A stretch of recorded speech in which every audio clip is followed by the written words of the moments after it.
अपनी बात पूरी करो। नहीं वो ना जो आदि सो अंत कहा ना। हाँ जी। तो आदि में भी जैसे मम्मा को भी जेल, ओम राधे मम्मा को भी जेल में ले गए थे जब जेल हुई थी, जब केस हुआ था ना, कोर्ट में ले गए थे। कोर्ट में, वही तो कोर्ट में। वही तो कैसे कोर्ट और जेल एक ही बात है। तो जेल में नहीं, कोर्ट में गए थे, केस हुआ था, मतलब हाँ। केस तो हुआ था ना उसका। हाँ जी, हाँ जी, हाँ जी। तो अभी भी जो हो रहा है, हाँ। अभी भी तो अपने एडवांस में भी हमारा आदि सो अंत हो रहा है। हाँ। तो ब्रह्मा कुमारी हमारे भाई बहनों में यही फैलाती है कि देखो अगर भगवान होते हैं तो कोई जेल में जाते हैं क्या? अरे भगवान तो जेल में पैदा ही हुआ था। कृष्ण भगवान जेल में पैदा नहीं हुए थे। फिर और दूसरा उनका हाँ। कहना यही होता है कि अगर भगवान है, हाँ। अगर वो तुम्हारा भगवान है, हाँ। तो फिर वो हमारी मुरली ले ले करके, वो पढ़ के पेन ले लेके पढ़ के सुनाता है। तो भगवान है तो वो अपनी मुरली क्यों नहीं रच लेता है? उसमें भगवान तो है, इसी बाबा तो गई, तुम्हारी मुरली क्यों सुनाता है? पहली बात तो यह है, हमारी मुरली और तुम्हारी मुरली होती है क्या? मुरली एक भगवान की होती है या हमारी तुम्हारी होती है? एक भगवान। मुरली तो हमारी तुम्हारी होती नहीं, मुरली तो भगवान की ही होती है।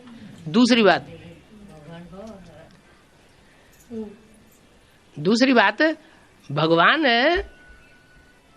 भगवान के रूप में जब प्रत्यक्ष होता है तो वो 3 तरह के पार्ट बजाता है, बाप, टीचर और सदगुरु।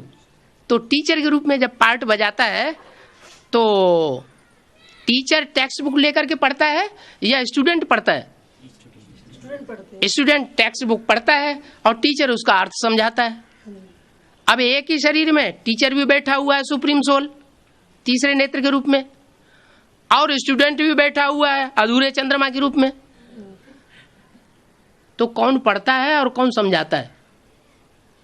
मुरली पढ़ता कौन है और मुरली का अर्थ कौन समझाता है? ब्रह्मा बाबा स्टूडेंट हुए, ब्रह्मा बाबा हुआ फर्स्ट क्लास स्टूडेंट, वो मुरली पढ़ता है और समझाता कौन है? टीचर। शिव बाबा टीचर बन करके उसका अर्थ समझाता है। उसे मुरली को रेफर करने की जरूरत थोड़ा ही है, उसकी तो खुद की बोली हुई मुरली है, उसे पढ़ने की क्या दरकार? तो वो कहते हैं कि अगर भगवान है तो छुप छुप के भागने की दरकार क्या है? अरे कृष्ण भगवान है। जब कंस मुरली में बोला है जब मैं आता हूँ तो कंस, जरासंध, शिशुपाल तुम बच्चों के पिछाड़ी पड़ते हैं। आता हूं तभी तो कृष्ण और कंस होते हैं। अभी संगम युग में कृष्ण और कंस हैं या सतयुग में होंगे? सतयुग में जो कृष्ण पैदा होगा उसके साथ कंसी जरासंधी होंगे। अभी है कंसी जरासंधी, ये मुरली में बोला है। तो अभी कृष्ण भी है साकार में और कंसी जरासंधी भी उसके पीछे पड़े हुए हैं कि कहीं मिल जाए तो हम उसको अभी हाल दुपट्टा करें। ये तो हुई कृष्ण की बात कि कंस के डर से कृष्ण गावड़े गावड़े में भागा भागा फिरता था, कभी बरसाने में, कभी नंदगांव में, कभी किसी गांव में। तो ये जो कथाएं हैं वो किस समय की हैं? अभी संगम युग की यादगार है। चलो ये तो कृष्ण की बात हुई। तो राम, अब आ जाओ राम के ऊपर। राम को जंगलों में मारा नहीं फिरना पड़ा। रावण का आक्रमण होता था और राम को मनुष्य नहीं मिले, जंगल में कौन मिले? बंदर मिले। कांटों के जंगल में बंदर मिल गए और रावण को मनुष्य मिल गए। ये समझ में आने वाली बात नहीं है, हैं? रावण को मनुष्य मिले और राम को बंदर मिले, कारण क्या है? ये युक्ति है भगवान की। भगवान के रूप में संसार में प्रत्यक्ष होने की ये युक्ति है कि न सांप मरे न लाठी टूटे। क्या? सांप भी भाग जाए और लाठी भी बच जाए। माने दुनिया में खून खराबा न हो। ब्राह्मणों की दुनिया में बच्चे सेफ्टी से ज्ञान ले लें, राजयोगी बन जाएं, नई दुनिया भी बन जाए। क्या? नहीं तो दुनिया में राजाई ऐसे ही नहीं मिल जाती है। कितना खून खराबा होता है तब राजाई मिलती है। लड़ाई होती तभी तो राजाई मिलती है, बिना लड़ाई के कहीं राजाई मिलती है? तो भक्तों ने वो महाभारत युद्ध दिखा दिया है, रामायण का युद्ध दिखा दिया है, देवासुर संग्राम दिखा दिया है। वो समझते हैं कि स्थूल लड़ाई हुई होगी। अरे महात्मा लोग भी ये नहीं सिखाते कि हिंसा करो, तो भगवान आके हिंसा करना सिखाएगा क्या? वो तो युक्ति से काम निकालता है। क्या युक्ति है? हम बच्चों को भी आर्डर देते हैं बाबा मुरली में कि तुम्हें कोई मारने आवे तो तुम क्या करो? हैं? गांधी जी तो सिखाते थे कोई गाल में एक चांटा मारे तो दूसरा गाल कर दो, सामने कर दो। ये तो गांधी जी सिखाते थे। और शिव बाबा क्या सिखाते हैं? अगर कोई हिंसा करने आए, मारपीट करने आए तो तुम क्या करो?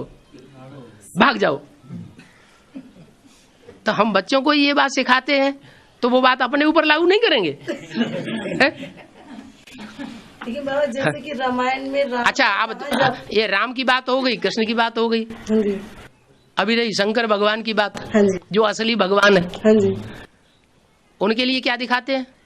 भस्मासुर पीछे पड़ा हाँ जी, तो लड़ाई लड़ी या भागे भागे फिरते रहे सारी दुनिया में? आगे आगे सारी दुनिया में भागे भागे फिरे, उन्हें कहीं शरण ही नहीं मिली।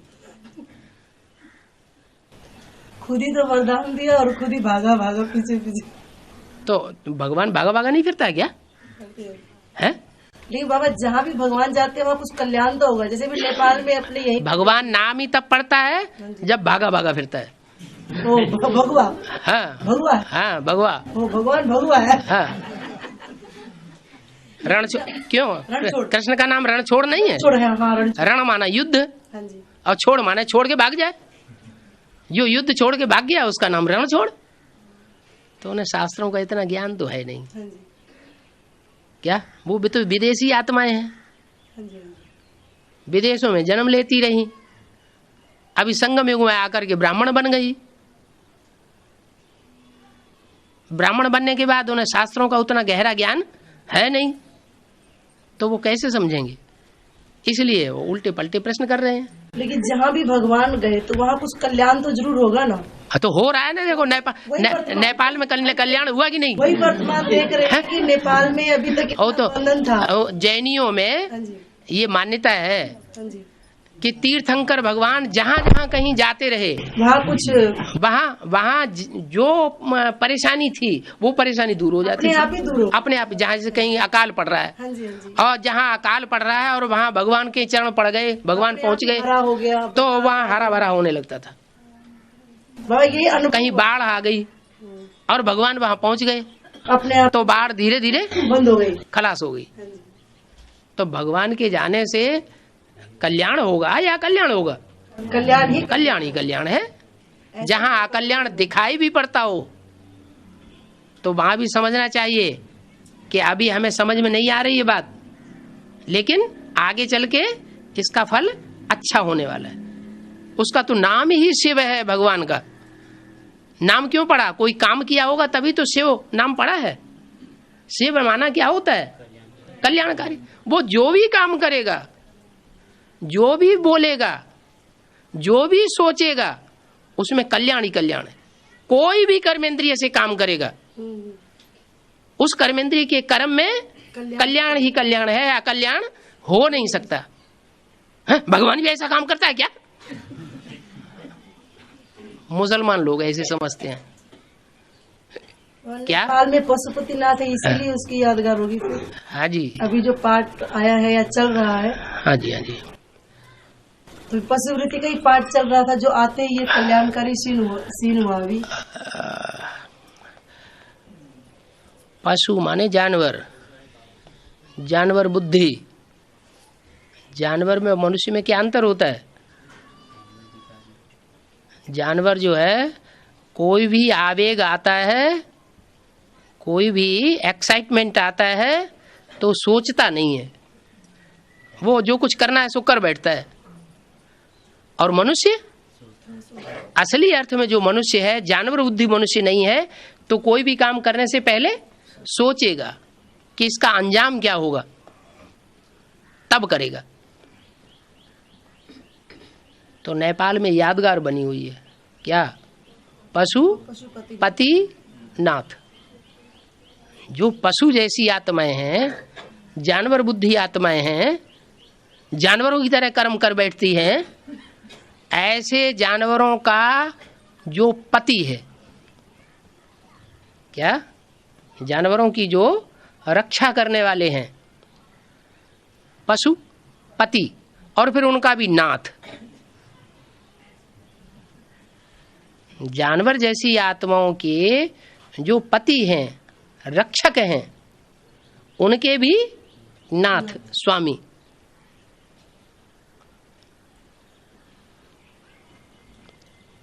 तो श्रेष्ठ पार्ट है ना। और